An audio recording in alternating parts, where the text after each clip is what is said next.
അതിനകത്തൊന്നുമില്ലെന്ന്. എന്താ കാരണം ഒരു സെക്കൻഡ്, സമരം നടത്തുന്ന നേതാക്കളുമായിട്ട് ചിലപ്പോൾ ആ സമയത്ത് സംസാരിക്കാൻ നിവൃത്തി ഉണ്ടാവില്ല. എന്താ കാരണം അവർ സമരത്തിലല്ലേ. അല്ല, അങ്ങനെയൊക്കെ ഒരു സെക്കൻഡ്, അങ്ങനെയൊക്കെ ഒരുപാട് ചർച്ചകൾ നടക്കുമല്ലോ. ഇത് പറഞ്ഞുകൊണ്ടല്ല, അല്ലെങ്കിൽ ഞാനത് പറയേണ്ട കാര്യമില്ലല്ലോ. യഥാർത്ഥത്തിൽ എന്താണ്, CPM-ന്റെ ഒരാവശ്യം കൃത്യമായിട്ട് പറയുന്നു, ആവശ്യം അംഗീകരിക്കുന്നു, അതോടുകൂടി അതാണ് സംഭവം.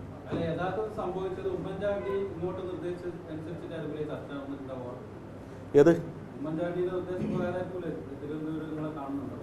അത് തിരുവഞ്ചൂരിനോട് ചോദിക്കണം, എനിക്കറിയില്ല.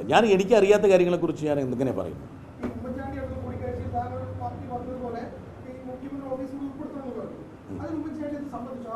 സമ്മതിച്ചു കൃത്യമായ തിരുവഞ്ചൂരിനറിയാം.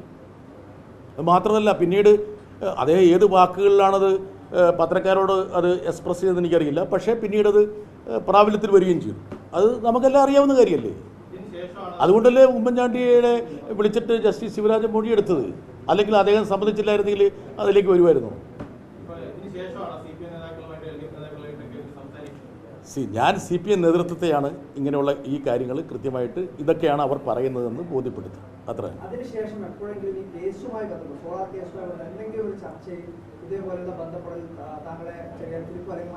ആരെന്നെ ഇത് അതിനുശേഷം ഇതുമായി ബന്ധപ്പെട്ടൊരു കാര്യത്തിൽ അല്ല, ഈ ഒരു പർട്ടിക്കുലർ വിഷയം, അതായത് CPM നേതൃത്വത്തിൻ്റെ അല്ലെങ്കിൽ ഇടതുപക്ഷത്തിൻ്റെ പ്രധാനപ്പെട്ട ആവശ്യങ്ങൾ എന്താണെന്നുള്ളത് കൺവേ ചെയ്യൽ, അത്ര കൺവേ ചെയ്യും. ആ സമയത്ത് എല്ലാ നേതാക്കളും സമരത്തിലായിരുന്നു. സ്വാഭാവികമായിട്ടും അങ്ങനെ ഒരു ചർച്ചയ്ക്ക് ഒരു സ്കോപ്പ് ഉണ്ടായിട്ടുണ്ടാവില്ല. അതുകൊണ്ടായിരിക്കും തിരുവഞ്ചൂരിനെ ബന്ധപ്പെട്ടുണ്ടാവുക. ഞാൻ പാർട്ടിയുമായിട്ട് ചേർന്ന് നിൽക്കുന്ന പാർട്ടിയുടെ ഒരു പ്രവർത്തന നിലയിൽ അദ്ദേഹം ഇങ്ങനെ ബന്ധപ്പെട്ടുവെന്നും ഇന്ന കാര്യങ്ങൾ പറയുന്നുവെന്നും അവരെ ധരിപ്പിക്കുകയും ചെയ്തു. അപ്പോൾ അവർ പറയുന്നത് എന്താണെന്ന് കേൾക്കൂ എന്ന് പറഞ്ഞു. കേട്ട ശേഷം CPM-ന്റെ നിലപാട്, CPM നേതൃത്വത്തിൻ്റെ നിലപാട് ഞാൻ അവരെ അറിയിക്കുകയും ചെയ്തു. ഒരു വൈമനസ്യത്തോടെ ആണെങ്കിലും അത് പിന്നീട് അംഗീകരിക്കുകയാണ് ചെയ്തത്.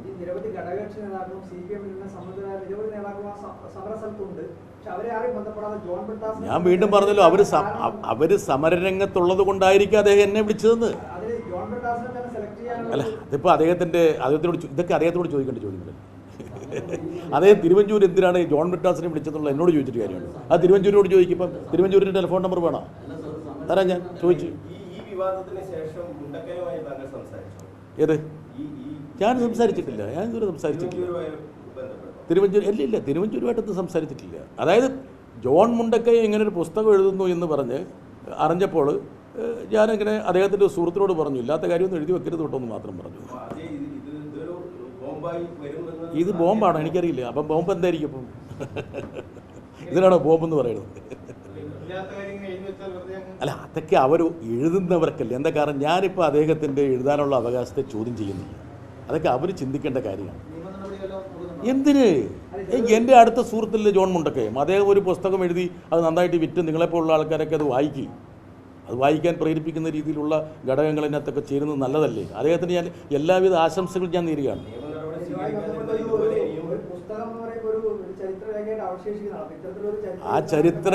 ആ ചരിത്രരേഖയിലെ പിഴവല്ലേടോ ഞാനിപ്പോൾ പത്രസമ്മേളനത്തിലൂടെ പറഞ്ഞു തരുന്നത്. അപ്പം ഇതും കൂടെ ചേർത്തല്ലേ നിങ്ങൾ വായിക്കുക.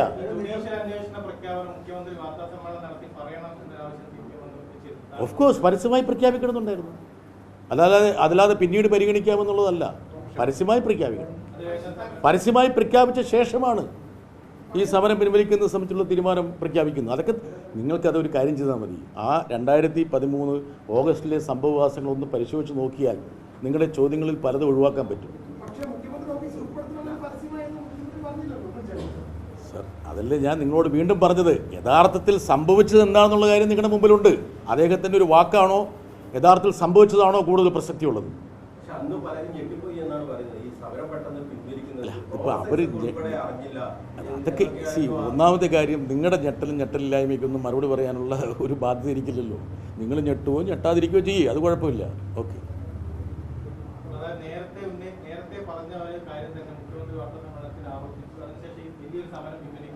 നേരത്തെ അദ്ദേഹം ഞാൻ കേട്ടത് ഒരു ചാനലിൽ, ഏത് ചാനലാണെന്ന് അറിഞ്ഞില്ല, അതിൽ തിരുവഞ്ചൂർ പറയുന്നുണ്ട് ഞങ്ങളുടെ ക്യാബിനറ്റ് ഓൾറെഡി തീരുമാനിച്ചതാണല്ലോ.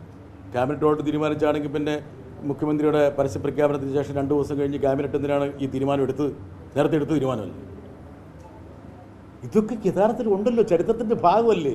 ക്യാബിനറ്റ് എടുക്കുന്ന തീരുമാനം, പ്രത്യേകിച്ച് ഉമ്മൻചാണ്ടി ക്യാബിനറ്റിൽ എനിക്ക് തോന്നുന്നു പത്രക്കാർ കൂടി പങ്കെടുക്കാറുണ്ടല്ലേ ചില സമയത്ത്? അതുണ്ടായിരുന്നു. പത്രക്കാർ പങ്കെടുക്കാറുണ്ടോ? ആ രീതിയിൽ ക്യാബിനറ്റ് നടക്കുന്ന സമയത്ത് അങ്ങനെ ഒരു തീരുമാനം ക്യാബിനറ്റ് എടുത്തെങ്കിൽ അത് വരില്ലേ?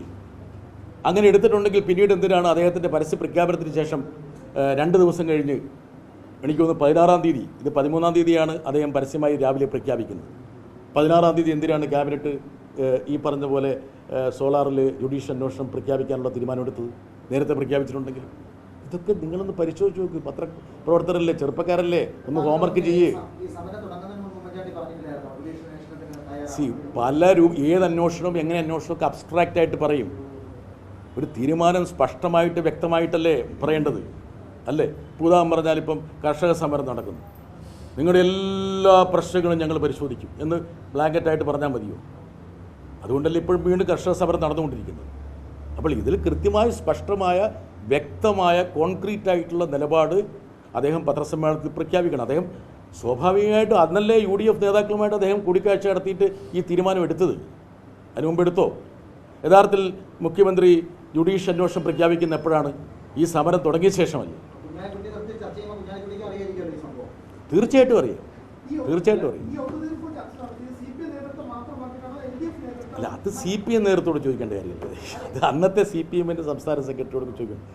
ഉദാഹരണം പറഞ്ഞാൽ CPM-ഉം CPM-ൻ്റെ ഘടകകക്ഷികളും തമ്മിലുള്ള ആശയവിനിമയത്തെക്കുറിച്ച് ഞാൻ എങ്ങനെയാണ് കമൻറ്റ് ചെയ്യുന്നത്?